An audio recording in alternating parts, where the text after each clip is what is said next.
Good evening. Welcome to week 2 of our campaign on spiritual combat.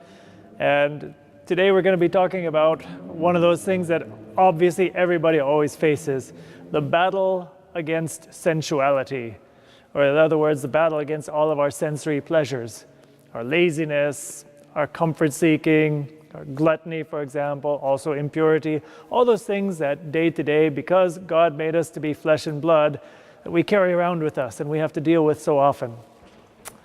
You know,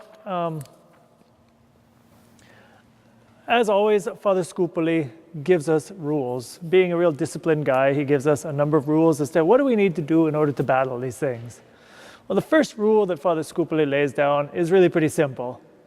First of all, simply think about things. If there's a temptation out there, first of all, think about it, call it by its name, okay? A lot of times I think we fall into temptations because we're frankly too lazy to even stop and think about it. We feel an inclination. We know that if we actually start thinking about it too much, we'll realize that it's bad and then we'll have to not do it. So we just kind of go along with it anyway. And so the first thing Father Scupoli says, and really the most fundamental, is we need to use our minds and really try to look at whatever this temptation, whatever decisions we need to make in life, always use our mind enlightened by faith. Always try to make judgments based on, if you want, WWJD, what would Jesus do? What does God want from me? What glorifies God? In light of eternity, what is going to be more important to me? That's the most fundamental and basic step. Without that one, there's really not going to be anything else in the spiritual life. Okay? In order to always try to make those decisions that way, he actually offers some interesting advice. Actually, even advice that I was a little surprised when I stumbled into it. He said, when you face a temptation in the area of sensuality. Now, he uses the example of impatience. So if you want, we could go back to our famous chocolate chip cookie example, whatever particular example in the area of sensuality that you want. He says, once you've conquered that temptation, for example, something happens and you get really frustrated and you feel the temptation to get angry, and you feel the temptation to fall into, I don't know, impatience, like Father Scupoli gives. I think that must have been his particular vice, because it always seems to be the one he uses in his book. He says, okay, you conquer the vice the first time. You use your mind, you pray to God, you use resources, you calm yourself down, you say, look, this is dumb, I realize this is not coming from God, this is coming from Satan. Okay, you've defeated it. Now, what does Father Scupoli say? And this is the interesting part. He says, once you've defeated it once, he says, you should arouse that passion again so you can beat it again. He says, actually put yourself, in a certain sense, back into temptation a second time, so that you can stand it up again and knock it back down. And he says, go ahead and do it a third time. In essence, what's he saying? You see a temptation coming, and okay, here's the temptation here. You take a truck and you run it over. Boom. And then you don't just run it over once. You stick the truck in reverse and run it back over again. Boom. And you stand the temptation up a third time and run it back over with the truck a third time. And he said, there's a reason for this. Because all virtue, just like every vice, it's a habit. We don't form virtue until we do things over and over and over again. So he says it's actually, interestingly enough, useful for us not to stand it back up so we can see if we can fall again, but stand up that temptation again, face it again, kind of rouse yourself to face it 2, 3, 4 times or whatever, so that you can keep knocking it over and over again, defeating it over and over again, and that way we will grow in virtue. And he says, it's actually interesting. He says, if the devil knows sometimes that we're going to be really strong against some particular temptation, say, for example, it's time to get out of bed in the morning. The devil puts in a temptation and says, you know what, just sit here, sleep, use your snooze button, or don't even use it, just fall back asleep or whatever. And if you're one of those passionate people and you're serious about God and you've already made a decision, no, the minute it's time to get up, I'm getting up, and I'm not only going to get up, but I'm going to do some exercise fast, and then I'm going to take a cold shower to make sure I'm really up. If the devil sees you doing that once or twice, he'll probably just stop tempting you. And it's not because he doesn't want you to fall, it's specifically because he does. He knows that if he keeps tempting you over and over and over again with something that is difficult, that you're going to form a virtue. And he doesn't want that. So what the devil will do is he'll put that temptation to sleep a little bit so that he can spring it on you some other moment when you're not ready for it, and then make you fall in some other worse moment. And that's why Father Scupoli says, once you face that temptation, it's good to keep, like I said, keep running it over with that truck so that you do form a solid habit there. There's another tack that Father Scupoli uses that also is very interesting. He says, not only do we need to mortify the thing itself. Let's say, for example, let's use the example of gluttony. We have our chocolate chip cookies. He says, it's not just a matter of saying, okay, I know it's not good. Whenever I smell chocolate chip cookies, I'm not going to eat them.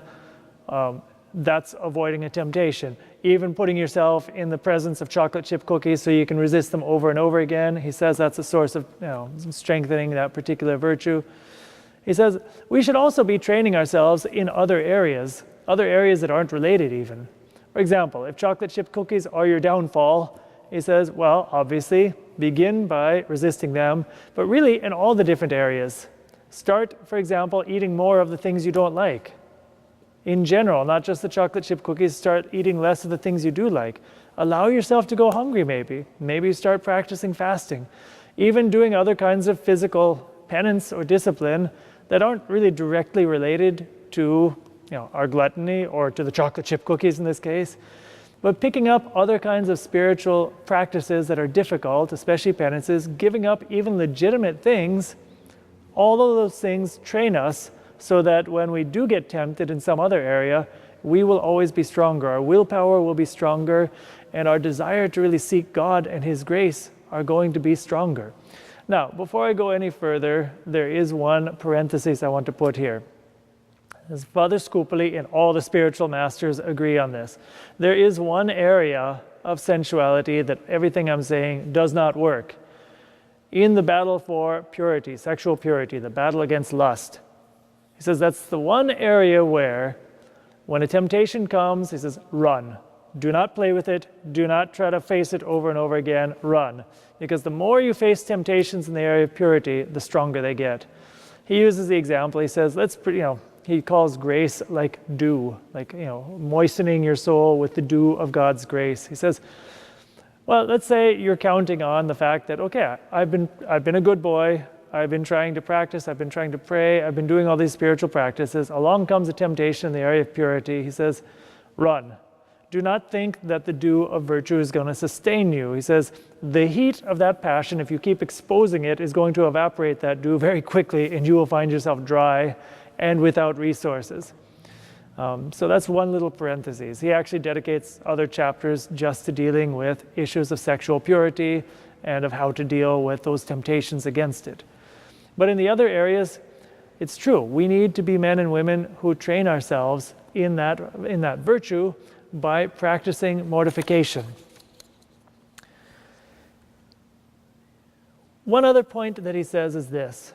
If we want to defeat temptations, especially against sensuality, any temptation for that matter, but especially against sensuality, he says, one thing that is important is to act immediately and decisively.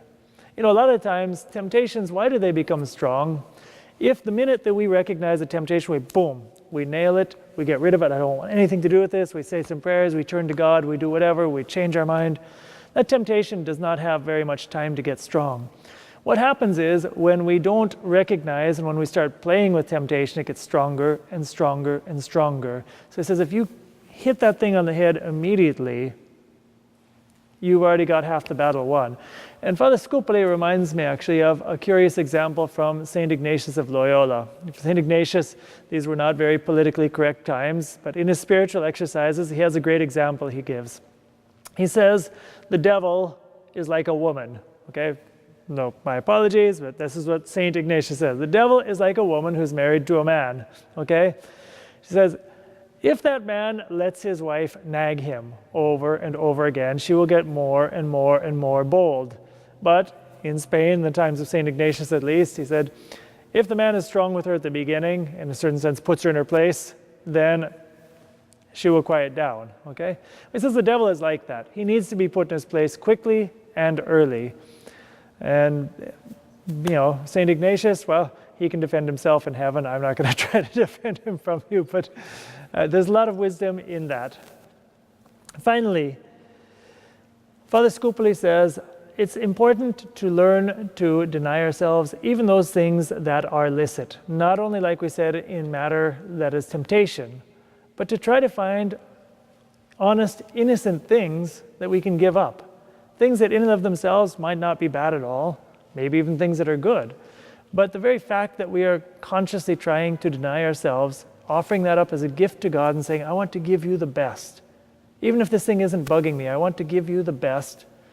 That fortifies us a lot. That opens us up to really seek more and more God's will and His love in our lives. Other spiritual practices that we can do here in St. Peter's, St. Denis. Well, as we said, we always have our Masses every day. We have confessions available regularly. But especially this February 28th, we have our parish Lenten retreat coming up. All of you are invited. So if you want to really get ready for Holy Week, if you want to have a great activity that can help fortify you in your spiritual lives, everyone, you're all invited to the Feb 28 retreat. We hope to see you there. God bless you.